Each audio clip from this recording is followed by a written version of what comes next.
शर्मा साहब की लाई लगे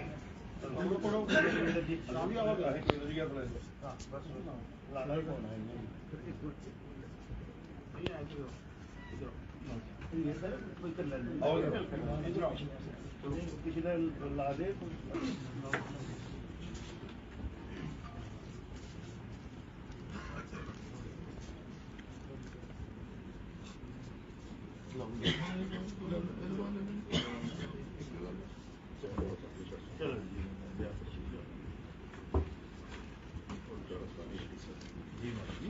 जीवन समर्पित। हे राष्ट्रभूमि, हे मातृभूमि, जी चाहता है कि मैं तुझे कुछ और भी दूं। शायद ये पंक्तियां अगर चरितार्थ होती हैं तो ऐसी ही महान विभूतियों के ऊपर होती है। बहुत कुछ भगवत स्वरूप जी की जीवनी के ऊपर हमारे पूर्व वक्ताओं ने कहा, और आज भारतीय जनता पार्टी की तरफ से उनका 100वां जन्मदिन जो है हम सब मिलकर मना रहे हैं। कुलभूषण जी के माध्यम से ही मुझे ध्यान में आया कि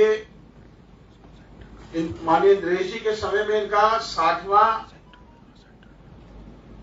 जब जन्मदिन था, तो वो जन्मदिन भी तब वो हमारे बीच में थे। तब रघुनाथपुरा में वीर भवन में जो था वो मनाया गया, षष्ठी पूर्ति गीता बनाया गया। और आप ये समझ सकते हैं कि जितना कुछ उस महान विभूति के बारे में कहा गया, बहुत से कम लोग हैं जिन्होंने उनके साथ काम किया। मुझे पॉलिटिकल आउटफिट में भारतीय जनता पार्टी में मैं उनके आने के बाद, जाने के बाद जो था वो एक्टिव हुआ, लेकिन बचपन से ही लेकर मुझे उनका साथ सानिध्य जो था वो मिलता रहा। दादाजी स्वयंसेवक होने के कारण, पिताजी स्वयंसेवक होने के कारण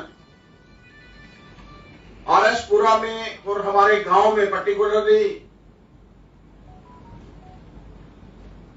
हमारे अभय प्रकाश जी और उनके दादाजी भी उस समय स्वयंसेवक थे।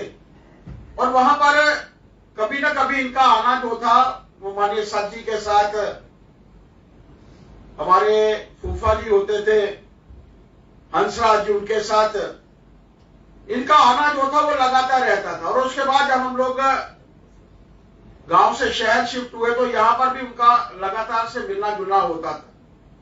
और कभी मुझे नए समय में भी, जब मैं पार्टी का अध्यक्ष बना, उसके लगभग बीच में मुझे उनसे मिलने का मौका मिला, तो उस समय में भी वो पुराने समय की, दादाजी के समय की बातें जो थी वो मेरे ध्यान में ला रहे थे। हालांकि मुझे कुछ ध्यान में नहीं था, लेकिन मैं जब सत जी से पूछता था तो वो सत जी बताते थे, हाँ जी उस समय में ये वाकये हुए थे।